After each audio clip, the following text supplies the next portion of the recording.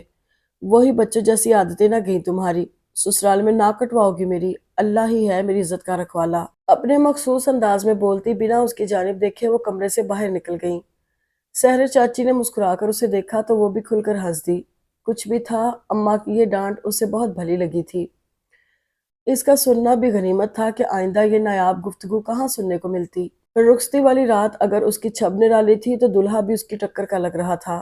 اماں کے ہر جاننے والی نے کہا، زینب داماد تو تمہیں بڑا سونا ملا ہے، اللہ کی مہربانی سے، بس وہ سکھی رکھے میری بیٹی کو۔ اماں کا جواب یہی ہوتا۔ گھر کی لڑکیاں اس کے پہلو سے لگی بیٹھی تھی اور وہ صدا کی ضدی، چلبلی، اڑیل مزاج، نچلا بیٹھنا جس نے کبھی سیکھا نہیں تھا، اس وقت سنگی مجسمہ بنی ایک ٹک اپنے حنائی ہاتھوں کو دیکھنے میں مصروف تھی۔ اماں، دونوں چاچیاں اور کزنز خوشی کے ساتھ ساتھ اس کی جدائی کا غم بھی سینے میں دبائے ادھر سے ادھر پھر رہی تھی۔ اماں نے تو نظر بھر کر اسے دیکھا بھی نہیں کہ آج تو وہ پہچانی ہی نہیں جا رہی تھی۔ پھر مختلف رسموں سے فارغ ہونے کے بعد وہ گھڑی بھی آن پہنچی جب حقیقتاً اسے بابل کا آنگن چھوڑ کر پیا کے سنگ چلے جانا تھا۔ اماں، ابا، بھائی، چاچیاں اور اپنی پیاری سکھیوں کے بعد وہ اس جوبن سے مل کر بھی بلک بلک کر روئی جس کے جسم سے اٹھتی بدبو اسے کئی فٹ دور سے آ جاتی تھی، جو اس کے ہاتھ سے پانی پینا بھی پسند نہ کرتی تھی۔ وہ سسکیاں بھرتی سعد اور آزاد بھائی کے پہلو سے لگی سجی سجائی گاڑی میں آ بیٹھی، اور ابا، دونوں بھائی اور چچا اس وقت تک گاڑی کو جاتا دیکھتے رہے جب تک کہ اس کا نقطہ بھی معدوم نہ ہو گیا۔ زندگی کو پھولوں کی سیج سمجھنے والے یہ کیوں بھول جاتے ہیں کہ نشیب و فراز زندگی کا اہم حصہ ہوتے ہیں۔ بعض اوقات ہم جیسا سوچتے ہیں ایسا ہوتا نہیں، ہمیں ہماری توقعات سے الٹ ملتا ہے اور وافر ملتا ہے۔ یہی ہادیہ نوشیروان گورچانی کے ساتھ ہوا۔ وہ تتلیوں، پھولوں، خوشبوؤں اور لفظوں پر جان دینے والی معصوم نازک احساسات کی مالک لڑکی جب دلہن بنی آنکھوں میں روپہلے سپنے سجائے، اپنے زندگی بھر کے ہم سفر کے لبوں سے اپنے ہوش شربا حسن کے قصیدے سننے کی منتظر تھی کہ جو خالصتاً اس کے لیے سجایا گیا تھا، مگر روپہلے سپنوں کا محل شاید شیشے کا بنا تھا جو اس گھڑی چھناکے سے ٹوٹ گیا جب نوشیروان نے گلے سے سرخ پھولوں کا ہار صوفے پر اتار پھینکتے ہوئے اس سے کہا تھا، تصویر میں تو کچھ کام کی نظر آ رہی تھی مگر تم تو اتنی سوکھی سی ہو، لگتا ہے ماں باپ کے گھر فاقے کرتی ہوگی۔ جی، انتہائی تعجب سے اس نے کہا تھا، او مائی گاڈ، اس قدر لپاپوتی، یہ پینٹ تھوپنے کی کیا ضرورت تھی جب اصلی چہرہ چھپ نہیں سکتا۔ الفاظ اتنے کڑوے نہ تھے، لہجہ بھی عام سا تھا، نہ طنزیہ، نہ سنجیدہ، نہ مزاحیہ، لیکن شادی کی پہلی رات حسین ترین دلہن کی تعریف کرنے کے بجائے اگر ایسے جملے کہے جائیں تو یہ بھی عام یا بے ضرر نہیں لگتے۔ اس کے تو اندر کہیں دور تک سناٹا سا چھاتا گیا اور وہ گمسم سی اس یوسف ثانی کو تکتی رہی جو یقیناً خالص جاگیردار تھا، بیوی کو اس کی حیثیت پہلے ہی دن جتلا دینے والا حاکم مرد۔ یہ الا بلا اتارو سب، مجھے وحشت سی ہو رہی ہے تمہیں دیکھ کر، پتہ نہیں تم کیسے چڑھا کر بیٹھی ہو۔ تابوت میں آخری کیل اس جملے نے ٹھونکا، وہ ضبط کے آخری مرحلے کو چھوتی بمشکل اٹھی اور ڈریسنگ روم میں گھس گئی۔ صرف ظاہری شخصیت ہی سب کچھ نہیں ہوتی، باطنی خوبیاں ہی کسی کو مکمل انسان بناتی ہیں، اور میرا ہم سفر پتہ نہیں کتنا مکمل انسان ہے، ایک ہی رات میں تو کچھ پتہ نہیں چلتا۔ جیولری اتارنے سے لے کر منہ رگڑ رگڑ کر دھونے تک وہ بہت سی سوچوں کو گلے لگا چکی تھی۔ میکے اور سسرال میں کیا فرق ہوتا ہے یہ ہادیہ کو اب معلوم ہوا۔ بدقسمتی سے اس کی ازدواجی زندگی خوشگواریت کے عنصر سے پاک تھی۔ وہ شعر و شاعری کی دلدادہ، شوہر کی بے تحاشا محبت کی خواہاں، ایک ایسے بندے کے ہتھے چڑھ گئی جو خشک مزاج ہی نہیں سرد مزاج بھی تھا، اس کے احساسات سے بے خبر، محض ایک بیوی سمجھنے والا۔ وہ بجھ سی گئی تھی۔ میکے کی خوشگوار اور معصوم باتیں یاد آتی تو دل کرتا آنکھ کھلے اور پھر وہی سب واپس آ جائے۔ ایک شوہر ہی کیا، یہاں تو سبھی اس کے مزاج کے برعکس تھے۔ دونوں نندیں زیادہ بے تکلفی کے خلاف تھیں، لہٰذا اس کو بہت زیادہ ماڈ اور فیشنیبل سمجھ کر کم اور ناپ تول کر گفتگو کی جاتی۔ اگر وہ کسی فلم، ڈرامے یا کرکٹ میچ پر تبصرہ کرنا چاہتی محض فری ہونے کے لیے، تو سائمہ اور آسمہ کی استہزائیہ نظریں ماں کی طرف اٹھ جاتی۔ بھابھی، آپ کو تو پتہ ہے ہمارے گھر کا ماحول ایسا نہیں کہ ہم فلمیں دیکھیں، لہٰذا ہم سے تو توقع نہ رکھیں ان باتوں کی۔ بڑی سائمہ کچھ اس انداز سے باور کراتی کہ وہ شرم سے پانی پانی ہو جاتی، مزید کچھ کہنے کی یا سننے کی خواہش ہی ختم ہو جاتی۔ اس کا پورشن اوپر بنوایا گیا تھا۔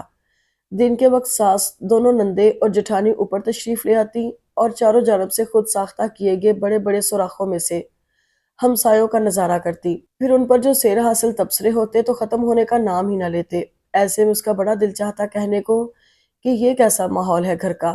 فلمیں نہیں دیکھی جاتی مگر لوگوں کے گھروں میں تاکہ جھانکی کر کے ان کی اچھی بری ہر کاروائی ملاحظہ کی جاتی ہے۔ وہ اس ماحول اور لوگوں سے جلد ہی اوب گئی۔ اگر میاں دل پسند ہوتا، جذبات کا خیال رکھتا تو وہ ممکن تھا ایڈجسٹ کر جاتی، مگر اب ناممکن تھا۔ ایسے استری کرتے ہیں، کالر تو دیکھو کیسے خراب ہو رہے ہیں۔ لگتا ہے ماں باپ نے بس پلنگ پر بٹھائے رکھا، کام وام کچھ نہیں کروایا۔ پوہڑ پلے پڑ گئی میرے۔ اپنی قمیض دیکھتے ہوئے وہ حسب توقع بھڑک اٹھا تھا۔ ہادیہ خاموشی سے سر جھکائے اس کا بکھیڑا سمیٹتی رہی۔ میں تم سے مخاطب ہوں، دیواروں سے نہیں۔ نوشیروان سے اس کی خاموشی برداشت نہ ہوئی تو بازو سے پکڑ کر اپنی طرف متوجہ کیا۔ معاف کر دیں، آئندہ خیال رکھوں گی۔ روز کا جملہ آج پھر منہ سے نکلا۔ کوئی کہہ نہیں سکتا تھا یہ وہ ہادیہ ہے جو 24 گھنٹے کدکڑے لگاتی پھرتی تھی اور جس کو اس کی ماں اگلے گھر میں ناک کٹوانے کے طعنے دیتی تھی۔ مائی فٹ، خیال اور تم، وہ اور قسم کی بیویاں ہوتی ہیں جو شوہروں کو سر پر بٹھا لیتی ہیں، تمہارے جیسی نہیں جنہیں 24 گھنٹے سونے سے فرصت نہیں۔ غصے میں کہتا وہ کمرے سے باہر نکل گیا۔ ہادیہ ہونٹ کچلتی رہ گئی۔ کہنے کو تو بہت کچھ ہوتا تھا اس کے پاس، مگر اماں کی کہی گئی وہ باتیں جو اس کی شرارتوں کے جواب میں وہ کہتی اسے روک دیتی۔ پھر اگر نوشیروان کو زیادہ غصہ آ گیا تو اماں کا کہا سچ ثابت ہو جائے گا اور وہ یہی نہیں چاہتی تھی۔ آج اس کا برتھ ڈے تھا۔ اماں، ابا اور باقی سب لوگوں نے وقفے وقفے سے فون پر مبارکباد دی تو وہ خوش ہو گئی، مگر جس کے منہ سے سننے کی خواہش مند تھی وہ گھر سے غائب تھا۔ ایک وہی کیا، گھر میں کسی کو بھی یہ رسم نبھانے کا قطعی شوق نہیں تھا۔ سب کے نزدیک یہ بلا وجہ اوور ہونے کے طریقے تھے جن میں وہ خود کفیل تھی۔ زمینوں پر سے رات 10 بجے نوشیروان کی واپسی ہوئی۔ وہ اچھے سے کپڑے پہن کر ہلکا پھلکا میک اپ کر کے خلاف معمول تیار ہوئی تھی۔ لمحہ بھر کو نوشیروان ٹھٹکا تھا۔ کس سے ملنے جا رہی ہو؟ انداز ایسا تھا جیسے کہہ رہا ہو کس یار سے ملنے جا رہی ہو۔ وہ اندر تک تپ کر رہ گئی۔ کیوں گھر میں تیار نہیں ہوا جا سکتا؟ تنزیہ پوچھا تھا تو وہ سر اٹھا کر اسے دیکھنے لگا۔ کیوں نہیں، لیکن آج سے پہلے تو تم نے یہ زحمت گوارا نہیں کی۔ پتہ نہیں کس کا غم سینے سے لگائے پھرتی ہو کہ نہ تو ہنسنے بولنے کا شوق ہے اور نہ ہی سجنے کا۔ وہی نوکیلا، اندر تک چبھتا ہوا گھٹیا انداز۔ وہ خون کے گھونٹ بھر کر رہ گئی۔ نوشیروان، آج میرا برتھ ڈے ہے، اسی لیے میں نے نئے کپڑے پہنے ہیں۔ ایک ایک لفظ چباتے ہوئے اس نے کہا تھا۔ اوہ چلو، کسی وجہ سے تو پہنے۔ اب اگر تمہاری یہ نمائش بند ہو گئی ہو تو میرے لیے کھانا گرم کر کے لاؤ۔ سوکھے منہ بھی مبارکباد کا لفظ منہ سے نہ نکالا وہ کڑ کر رہ گئی۔ اصل میں آج میرا ارادہ تھا شہر جا کر کچھ آؤٹنگ کرنے کا، سوچا وہیں سے کھا لوں گی۔ سب باتیں پی کر بھی وہ ایک آس سے بھولی تھی۔ واٹ، ہوش میں تو ہو؟ نوشیروان یوں اچھلا گویا بچھو نے ڈنک مارا ہو۔ مائی ڈیئر وائف، یہ کوئی لندن امریکہ نہیں جہاں تم آزادانہ پھرتی رہو۔ یہاں تم باہر نکلو گی تو یہاں کے کتے بھی تمہیں بے پردہ دیکھ کر قتل کر دیں گے، اور بات کرتی ہو آؤٹنگ کی۔ نوشیروان کے استہزائیہ انداز پر اب اسے احساس ہوا کہ وہ غلط بول گئی تھی، لیکن میں شہر جانے کی بات کر رہی تھی۔ کچھ توقف کے بعد دوبارہ بولی، شاید آج پتھر دل پگھل جائے۔ ہادیہ، نوشیروان صاحبہ، مجھے یہ چونچلے زہر لگتے ہیں۔ اگر تم اتنی ہی گھومنے پھرنے کی شوقین تھیں تو مجھ سے شادی نہ کی ہوتی۔ میں ان چونچلوں کو برداشت کرنے والا مرد نہیں۔ مجھے بیوی گھر بیٹھی اچھی لگتی ہے، آوارہ گردی کرتے ہوئے نہیں۔ اس کے بعد کچھ کہنے کی گنجائش باقی نہیں رہتی تھی۔ وہ من بھر کے قدم لیے کچن میں چلی آئی۔ کھانا گرم کرتے ہوئے آنسو مسلسل بہتے رہے، مگر پہنچنے والا کوئی نہیں تھا۔ نوشیروان کو تو اس کے رونے سے الرجی ہوتی تھی۔ وہ بجائے چپ کرانے کے اور چڑ جاتا۔ اندر کہیں ایک طوفان تھا کہ جو یہ کہنے کے لیے باہر آنے کو بےتاب تھا۔ یہ بے حیائی نہیں ہے، یہ آوارہ گردی نہیں ہے، یہ ایک معصوم چھوٹی سی خواہش ہے۔ کسی غیر مرد کے سنگ نہیں، اپنے مجازی خدا کے سنگ کچھ دیر کے لیے ہی اس قید خانے سے دور کہیں پیڑوں کی چھاؤں میں پہلو با پہلو چلنا، یہ آوارہ گردی نہیں نوشیروان۔ وہ کہہ نہ سکی کہ یہی آؤٹنگ جو نوشیروان کے نزدیک آوارہ گردی اور چونچلے ہیں، جبکہ اس کے جیٹھ کامران اور ان کی بیگم روزانہ شام میں واک کرنے کھیتوں کی طرف جاتے ہیں یا شہر کا رخ کرتے ہیں۔ ان کا پورشن الگ تھا، لہٰذا جٹھانی الماس کو پوچھنے کی بھی ضرورت محسوس نہ ہوتی۔ جدھر دل چاہتا اپنی مرضی سے چل دیتی اور ایک وہ تھی جیسے ڈربے میں قید کر لی گئی ہو۔ شادی کے فوراً بعد ہی آسمان نے جتا دیا تھا کہ گھر کے مردوں کو عورتوں کا کہیں زیادہ آنا جانا سورنا ناگوار گزرتا ہے۔ وہ چپ کر کے سنتی رہی، اور آج پتہ چل گیا کہ یہ حقیقت ہے۔ نوشیروان کی ناگواری نے اسے بہت سی راتوں کی طرح آج رات بھی رونے پر مجبور کیا تھا۔ کامران گور چانی کی ویڈنگ اینیورسری ہوئی تو انہوں نے الماس کو ڈائمنڈ سیٹ گفٹ کیا۔ یہی نہیں، وہ ساری رات انہوں نے ڈی جی خان میں گزاری۔ ان کا بیوی سے محبت کا یہ انداز ہادیہ کے دل میں نئے سرے سے احساس کمتری جگا گیا۔ لاشعوری طور پر وہ اپنا مقابلہ ان پڑھ اور بدی سی الماس سے کرتی تو وہ الماس بھابھی کو خود سے کئی گنا خوش قسمت تصور کرتی۔ کیا یہ کم تھا اگر وہ بدصورت تھی تو؟ شوہر تو ان کے ہر احساسات سے واقف تھا۔ مجال ہے کبھی کامران بھائی نے الماس سے غصے میں بات کی ہو۔ عام طور پر بھی ان کے ماتھے پر کبھی تیوریاں نظر نہیں آتی تھیں۔ یہ سب ہادیہ کو اندر ہی اندر کھائے جا رہا تھا۔ جب کبھی اماں آتی وہ چہرے پر نقاب چڑھا لیتی، قیمتی کپڑے سونے سے لدی پھندی، بات بے بات بلا وجہ ہنسنا۔ اماں اسے خوشحال تصور کرتی، اس کی آنکھوں کی ویرانیاں انہیں نظر نہ آتی، میکے کم کم جاتی۔ رہنے کے لیے تب گئی جب وقاص، سعد اور آزاد کی شادی ایک ہی ساتھ طے ہوئی۔ نتاشا، پلوشا اور الوینا کے کھلکھلاتے چہرے ان کی اندرونی خوشی کی عکاسی کرتے تھے۔ اس کے بعد شادی ہوئی تھی تینوں کی، مگر تینوں اچھی خاصی صحت مند اور گوری چٹی ہو گئی تھی۔ ایک وہ تھی جسے اپنے چہرے پر دھول اڑتی محسوس ہوتی۔ کچھ ہی عرصے میں وہ پریگننٹ ہوئی تو کمزوری مزید بڑھ گئی۔ گھر والوں کے نزدیک شاید یہ کوئی خاص بات نہیں تھی، جب بھی اسے کوئی اضافی پروٹوکول نہیں دیا گیا۔ اور تو اور نوشیروان نے بھی کچھ خاص جوش نہیں دکھایا۔ وہ جو منتظر تھی میاں کی جانب سے خوش کن احکامات کی تو منتظر ہی رہی۔ نہ تو نوشیروان نے اسے محتاط رہنے کو کہا اور نہ ہی خیال رکھا۔ پھل، فروٹ، جوس کچھ بھی تو خاص اس کے لیے نہیں منگوایا جاتا تھا۔ وہ بجھ کر رہ گئی تھی۔ زندگی ایک طویل اور ناخوشگوار سفر بن گئی تھی کہ جس کا اختتام ناممکن نظر آ رہا تھا۔ جب کمزوری حد سے سوا ہوئی تو اماں 9واں مہینہ لگتے ہی اسے گھر لے گئیں، جہاں قدم رکھتے ہی سارے دل شکن خیالات جیسے وہ پیچھے جھٹک کر آ گئی۔ اب بتاؤ کیسی گزر رہی ہے؟ سب سے فراغت ملی تو پلوشا نے اسے دھر لیا۔ میں کیا بتاؤں، تم سناؤ اپنی، وہ بظاہر بشاشت سے پوچھنے لگی۔ کیا سناؤں، ہنی مون نہایت شاندار گزرا، ہر جگہ پر مزہ آیا۔ ایمان سے کسی چاہنے والے کی سنگت سفر اتنا حسین بنا دیتی ہے، یہ اب پتہ چلا۔ وہ آنکھیں میچے جیسے دوبارہ شمالی علاقہ جات پہنچ گئی۔ ہادیہ نے سختی سے ہونٹ بھینچ لیے تھے، آنکھوں کی ویرانیاں کچھ زیادہ ہو گئی تھی۔ کیسا ہنی مون اور کہاں کا ہنی مون؟ نوشیروان کے نزدیک تو یہ سب چونچلے تھے۔ وشی، میری زندگی ٹھہری ہوئی جھیل کی مانند ہو گئی ہے، جس میں کوئی آہٹ، کوئی ہلچل نہیں ہوتی۔ اچانک ہی اس نے دل کا ورق کھول لیا تھا۔ بڑھتا ہوا بوجھ اب اٹھانا مشکل ہو گیا تھا۔ کوئی تو ہوتا جو سہارا دیتا۔ کیا مطلب؟ پلوشا نے سخت حیرانی سے پوچھا، پھر اسے انگلیاں چٹکھاتے ہوئے اضطراری انداز میں۔ کیفیت میں دیکھا تو گویا سب سمجھ گئی۔ کیا ہوا ہادیہ؟ نوشیروان بھائی تمہارا خیال نہیں رکھتے؟ پتہ نہیں، لیکن مجھے یوں لگتا ہے جیسے میں ایک پتھر کے ساتھ زندگی گزار رہی ہوں۔ وشی، وہ شخص جذبات سے عاری ہے۔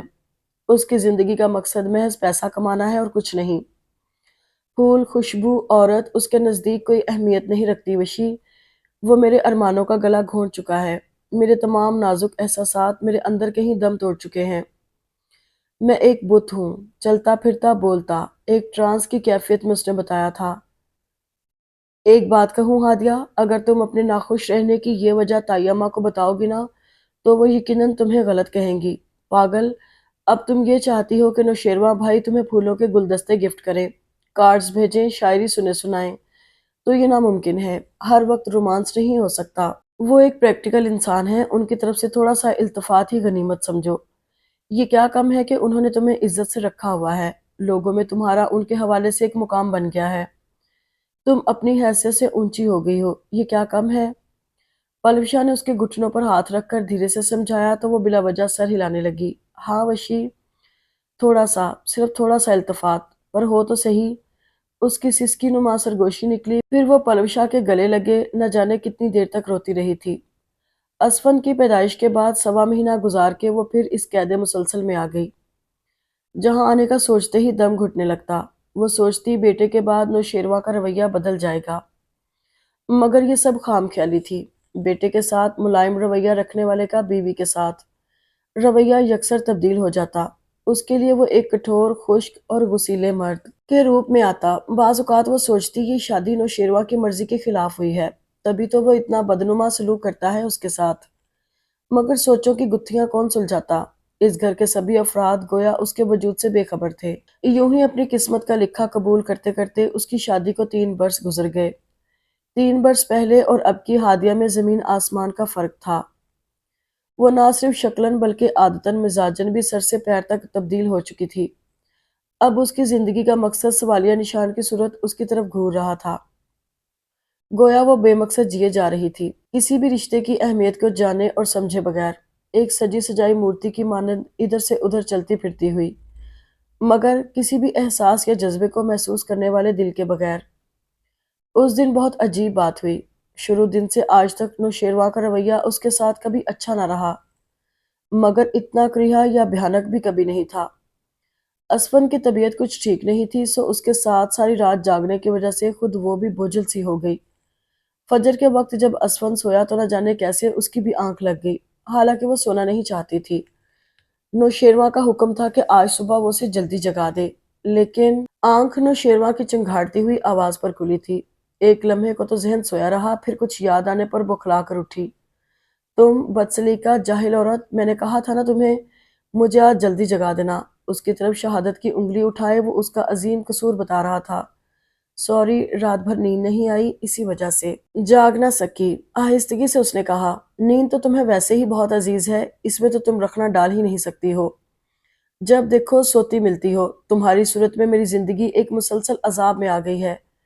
تم مجھے کبھی سکون سے نہ رہنے دینا فضول عورت۔ وہ مغلظات بکتا کہیں سے بھی ڈبل ایم میں نہیں لگ رہا تھا۔ اور میرے کپڑے بھی استری نہیں ہوئے، جوتے پالش نہیں ہوئے۔ میں پوچھتا ہوں تم اس گھر میں کرنے کیا آئی ہو؟ نوشیروہ، کل اسفن کی طبیعت ٹھیک نہیں تھی، اسی وجہ سے میں کوئی کام نہیں کر سکی، سخت اپسٹ تھا یہ۔ دانت بھینچے اس نے وضاحت کی۔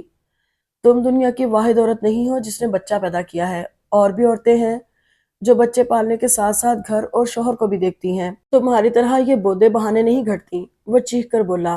اماں لوگوں سے کہا بھی تھا، جو ان پڑھ جاہل خاندان میں بیٹھی ہوں انہی میں سے کوئی ایک میرے لیے چن لے، مگر ان کے سر پر تو پڑھی لکھی شہری بہو کا ہوا سوار تھا۔ لے آئی من چاہی بہو، جس نے میری زندگی میں زہر گھولنے کے علاوہ اور کوئی کام نہیں کیا۔ اچھا ہی ہوتا میں ان پڑھوں کی بیٹی بیاہ لاتا۔ اس کا انداز ہادیہ کو سرتا پا سلگا گیا۔ لاکھ مرتبہ کے دیے گئے تانے پھر دہرائے تو گویا ہادیہ کا ضبط نہ رہا۔ تو نوشیروہ گورچانی صاحب، اگر آپ مجھ سے شادی کرنے پر پچھتا رہے ہیں تو خوش میں بھی نہیں ہوں۔ آپ تو اچھی بیوی کے ہوتے بھی نہ شکری کر رہے ہیں۔ مجھ سے پوچھئے، ایک ایسا شخص جو تعلیم یافتہ ہے لیکن گالیوں اور طعنوں میں شاید کوئی ڈگری لے رکھی ہے، جو میرے ایک پل کو پرسکون نہیں گزرنے دیتا، اس کے سنگ رہ کر میں پھولوں کی سیج پر نہیں انگاروں پر چل رہی ہوں۔ آپ ایک انسان نہیں ہو سکتے۔ اگر آپ کے لیے لڑکیوں کی لائن بیٹھی تھی تو میرے لیے بھی صرف آپ ہی کا رشتہ نہیں آیا تھا۔ یہ تو میرے ماں باپ کی آنکھوں پر اندیکھی جھوٹی اور نمائش زدہ شرافت کی پٹی بندھ گئی کہ باقی سب سے منہ موڑ کر انہوں نے مجھے اس دوزخ میں ایک بے حس انسان کے ساتھ بھیج دیا۔ آپ 3 برسوں کا لاوا باہر نکلا تو بند ہونے کا نام نہ لیا، مگر یہ سب سننے کی ہمت سامنے والے بندے میں کہاں تھی؟ وہ مزید کچھ کہتی کہ اس نے 2-3 زوردار تھپڑ یکے بعد دیگرے اس کے منہ پر مارے، ایسے کہ وہ لڑکھڑاتی ہوئی بیڈ پر جا گری۔ منہ پر ہاتھ رکھے پھٹی ہوئی آنکھوں سے وہ اپنے سر کے سائیں کو دیکھنے لگی، جس نے آج کی صبح شاید آخری سمجھ لی تھی۔ تم تم بدبخت عورت، اگر ایسی ہی لائنیں لگی کھڑی تھی تمہارے باپ کے دروازے پر، تمہارے عاشقوں کی، تو پہلے ہی دن کیوں نہیں بتا دیا؟ میں تم جیسی آوارہ بدچلن کو اپنے گھر تو نہ رکھتا، لیکن اب بھی دیر نہیں ہوئی۔ تمہارے دل میں اگر ایسے ہی ارمان پل رہے ہیں تو میں تمہیں چھوڑ دوں گا۔ جا کر کہہ دو اپنے باپ سے کہ وہ تمہارے لیے کوئی من پسند شوہر ڈھونڈے۔ سن رہی ہو نا؟ مگر وہ سن کہاں رہی تھی، شاید برداشت کی حد یہاں تک تھی۔ وہ اپنے مجازی خدا کے منہ سے بہت کچھ سنے بغیر حیرت کی تصویر بنی، ایک طرف کو لڑک گئی تھی۔ ہاسپٹل کے ٹھنڈے کمرے میں آنکھ کھلی تو ارد گرد ان رشتوں کو اداس، پریشان اور دعاگو دیکھا جن کی محبتوں سے دور ہوئے صدیاں گزری لگ رہی تھیں۔ سب کے چہرے اسے آنکھیں کھولتے دیکھ کر چمک سے اٹھے۔ اس نے دیکھا اس کی ساس پائنتی کی طرف بیٹھی، سر پر دوپٹہ اوڑھے، ہاتھ میں پکڑی تسبیح کے دانے گرانے میں مشغول تھی۔ دونوں نندیں بھی ملول کھڑی تھیں یا نظر آنے کی کوشش کر رہی تھیں، نتاشا، پلوشا، الوینا، اروسا اور امینا باجی بھی۔ ابا، دونوں چچا، سعد بھائی، آزاد بھائی اور وقاص بھائی، سب کی طرف دیکھنے کے بعد ایک لمبی ٹھنڈی سانس نکلی تھی اس کے منہ سے۔ کتنے پیارے انمول رشتوں سے جدا ہو گئی میں۔ پھر بے ہوش ہونے سے پہلے نوشیروان کے منہ سے نکلتی وہ سلگتی باتیں یاد آئیں تو چہرہ نفرت سے بگڑ کر رہ گیا۔ بس اماں، بس۔ سر دباتی ہوئی اماں کی جانب دیکھا جنہوں نے اس کا ماتھا چوم لیا۔ بس اماں، تمہارے تانوں کو غلط ثابت کرتے کرتے میں یہاں تک آ گئی۔ میں جو نچلا بیٹھنا جانتی نہ تھی، جس نے باپ بھائیوں سے کبھی کوئی ڈانٹ نہ سہی، جو غصے سے دور بھاگتی تھی، جو پیار کرنے والا ایسا مرد چاہتی تھی جسے غصہ کبھی آتا نہ ہو۔ تمہارے لفظوں کو جھٹلاتے جھٹلاتے مردہ ہوئی۔ تم کہا کرتی تھی میں سسرال میں جا کر تمہاری ناک کٹواؤں گی، تمہاری عزت گھٹاؤں گی، تمہاری تربیت کو باتیں سنواؤں گی۔ تو پیاری اماں، تمہاری انہی باتوں کو غلط ثابت کرنے کے لیے میں نے اس بندے کے ساتھ زندگی گزاری جس نے مجھے لمحہ بلمحہ ڈی گریڈ کیا۔ میں حقیقتاً اچھی بن گئی، ویسی جیسی تم بنانا چاہتی تھی، لیکن میری اچھائی بے مول گئی۔ میں بری ہوتی، تن کر کھڑی ہو جاتی تو کیا میرے شوہر کا رویہ ایسا ہوتا؟ نہیں اماں، نہیں۔ تمہارا میرے بارے میں حد سے زیادہ تشویش مند رہنا ہی شاید مجھے ایسے گھر لے گیا۔ لیکن اب بس اماں، میں نے بہت سہ لی نفرتیں، اب ہمت نہیں۔ آج، ابھی اور اسی وقت میں تمہارے ساتھ واپس جاؤں گی، اس گھر جہاں میری رضائی اور تکیہ ویسا رکھا ہے جیسا چھوڑ گئی تھی۔ میری موجودگی میں ہر کوئی مجھے ستانے کے لیے ان پر جھپٹتے تھے، لیکن میرے جانے کے بعد انہیں کسی نے ہاتھ بھی نہیں لگایا۔ اور اس جوبن سے سر میں مالش کرواؤں گی جس کے جسم سے آتی بو مجھے الٹیاں کرنے پر مجبور کر دیتی تھی۔ ہاں ماں، میں تھک گئی اس زندگی اور شوہر سے۔ یہاں اب میرے لیے کچھ نہیں بچا، نہ پیار، نہ عزت، نہ رحم، نہ کچھ اور۔ ماما، ماما، پیشتر اس کے کہ وہ کچھ اور سوچتی۔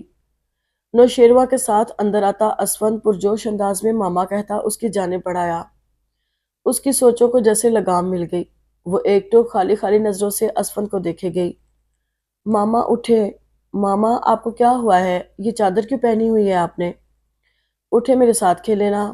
توتلی زبان میں اس کا 2 سالہ اسفند اس کے ساتھ لاڈ کر رہا تھا۔ وہ بے اختیار اٹھ بیٹھی۔ اسفند کا چہرہ ہاتھوں میں لے کر وہ انتہائی محبت سے اسے دیکھتی رہی، پھر نوشیروان کو دیکھا۔ اس کا سر جھکا ہوا تھا۔ وہ چاہنے کے باوجود کوئی شرمندگی، کوئی تلافی اس کے چہرے پر نہ ڈھونڈ سکی۔ اس کی سوچے، خیالات نوشیروان کو چھوڑ دینے کا اپنے آپ سے کیا گیا عزم بھربھری مٹی کی طرح ڈھہ گیا۔ اسفند کو خود سے لپٹاتے ہوئے ایک اور ٹھنڈی آہ بھری۔ نہیں اماں، نہیں، اب نہیں، میں تمہارے ساتھ نہیں آ سکوں گی۔ اگر میں آ گئی تو میرا اسفند کہاں رہے گا، کیسے رہے گا؟ یہ تو نہ میرے بغیر رہ سکتا ہے اور نہ نوشیروان کے بغیر۔ تو کیا میں خود غرض بن جاؤں، محض اپنی سوچوں؟ نہیں نہیں، میں ایسا نہیں کر سکتی اماں۔ اولاد تو اثاثہ ہوتی ہے اپنی جان سے بھی پیاری۔ میں کیسے اپنے بیٹے کو بھلا کر خود کو آزاد کر دوں اس قید خانے سے؟ بس اب کچھ بھی ہو، کتنے بھی زخم ملے، میں سب سہ لوں گی اپنے اسفند کی خاطر۔ اور یہ کوئی اتنا بڑا سودا نہیں ہے، کبھی تو کوئی سہانی راہ میرے سفر میں آئے گی، کبھی تو میرے صبر کا صلہ ملے گا۔ نہیں تو میرے بیٹے کی صورت، ایک خوشگوار منزل میری منتظر ہے۔ اس تک پہنچنے سے تو مجھے کوئی روک نہیں سکتا، کوئی نہیں۔ اسفند کا سر سینے سے لگائے وہ کمرے میں موجود نفوس سے بے خبر سوچے جا رہی تھی، پھر اطمینان بھری سانس لے کر اماں کی گود میں سر رکھ لیا۔ ایک فیصلے پر پہنچ کر وہ گویا پرسکون ہو گئی تھی۔ اگر آپ کو یہ ناول پسند آیا ہو تو کمنٹ باکس میں ضرور بتائیے گا، اور چینل کو سبسکرائب اور لائک ضرور کیجیے گا۔